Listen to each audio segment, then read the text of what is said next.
اگر آپ چینل پر پہلی بار آئے ہیں تو ابھی سبسکرائب کر کے بیل آئیکن پریس کریں اور رہیں باخبر۔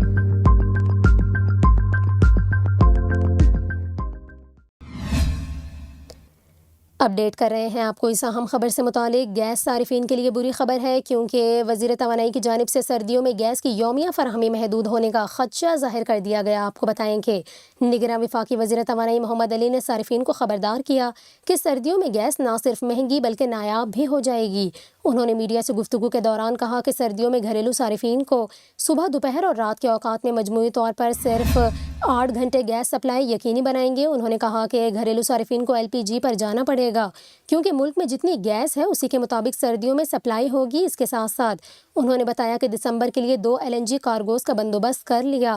نئے گیس کنیکشنز پر پابندی برقرار رہے گی کیونکہ نئے کنیکشنز کے لیے ملک میں گیس موجود نہیں۔ آپ کو بتائیں وزیر توانائی نے یہ بھی کہا کہ جنوری کے لیے بھی 2 مزید LNG کارگوز اسپاٹ مارکیٹ سے خریدیں گے۔ انہوں نے کہا کہ گیس قیمتوں میں غریب صارفین پر زیادہ بوجھ نہیں ڈالا، صرف ان کے لیے فکس چارجز 10 روپے سے بڑھا کر 400 روپے کیے ہیں۔ اس کے ساتھ ساتھ آپ کو بتائیں وزیر توانائی نے کہا کہ گیس قیمتوں کی حتمی منظوری وفاقی کابینہ دے گی، تاہم ECC نے جن قیمتوں کی منظوری دی ہے اس کے بعد 4500 ارب روپے سے زائد توانائی کا گردشی قرض مزید نہیں بڑھے گا۔